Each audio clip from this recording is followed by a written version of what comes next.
marah. Semua orang pernah marah. Tapi tak ramai daripada kita, daripada kalangan kita ini yang cuba untuk berfikir bagaimana ataupun cara bagaimana kita nak mengawal marah ni. Di sini saya ingin kongsikan dengan warga-warga sekalian bagaimana kita hendak mengawal marah daripada pesanan Nabi Muhammad SAW. Antara tip yang Nabi bagi ataupun Nabi kongsikan kepada kita bagaimana untuk mengawal marah, antaranya yang pertama, duduk jika sedang berdiri, berbaring jika sedang duduk.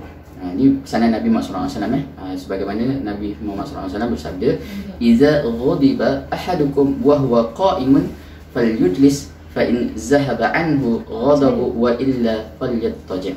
Yang bermaksud, apabila salah seorang daripada kamu marah sewaktu sedang berdiri, hendaklah dia duduk. Jika marahnya hilang, maka itu baik. Jika tidak, hendaklah dia berbaring. Tu kan? Kalau marah, maknanya kalau kita rasa marah ni, kalau daripada hadis Nabi Muhammad SAW ni, kalau kita rasa marah, kita tengah berdiri, kita duduk.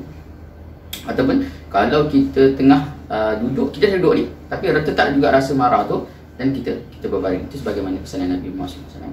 Antara tip yang kedua iaitu dengan mengambil wuduk. Di mana Nabi Muhammad SAW bersabda, "Innamal ghadaba minasyaitan wa innasyaitan khuliqa minan nar wa innama tudfa'un nar bil ma'i fa idza ghadiba ahadukum falyatawadda." Yang bermaksud, sesungguhnya kemarahan itu datang daripada syaitan, dan syaitan itu dicipta daripada api, dan apinya hanya dapat dipadam dengan air. Maka jika salah seorang daripada kalian berasa marah, hendaklah dia berwudu. Dan itu antara salah satu tip jugalah, di mana Nabi Muhammad SAW memberi pesanan, andai kata kita berasa marah tak dapat mengawal kemarahan kita ni, antara tip yang kedua yang Nabi pesan adalah kita mengambil wuduk, dengan harapan bila kita mengambil wuduk tu dapat meredakan kemarahan dalam diri kita ni lah. So mungkinlah dengan mengambil wuduk ni secara tak langsung kita juga dapat mengelak daripada bisikan syaitan yang cuba menghasut kita untuk melakukan perkara yang tidak baik sewaktu kita marah. Dan yang ketiga, pesanan Nabi Muhammad SAW juga berpesan, iaitu mengelak daripada membuat sebarang keputusan besar.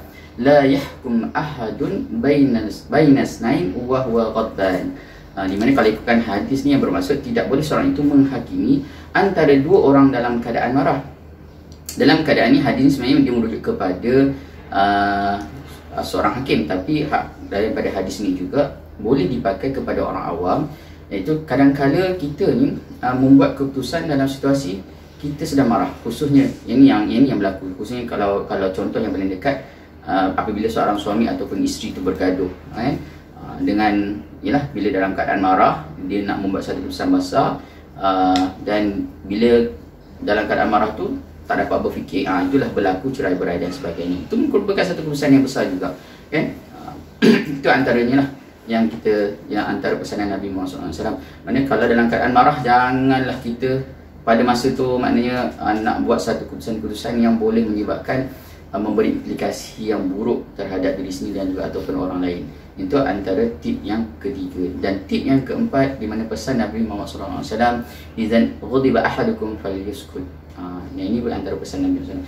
Kalau kita rasa marah sangat, Nabi kata apa? Apabila salah seorang daripada kamu bersasa marah, hendaklah dia diam.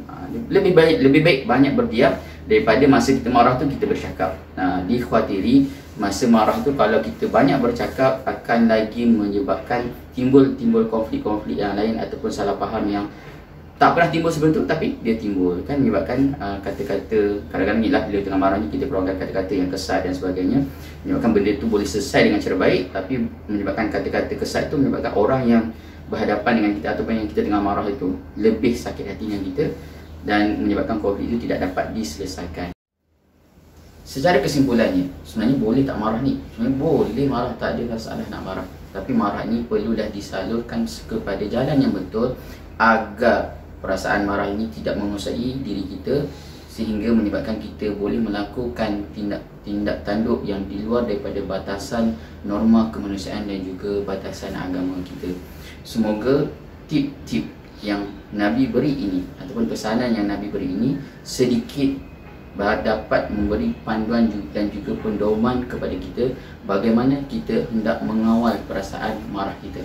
Akhir kalam, kurangkan kontroversi, tingkatkan prestasi, berdiri di kaki sendiri. Assalamualaikum warahmatullahi wabarakatuh.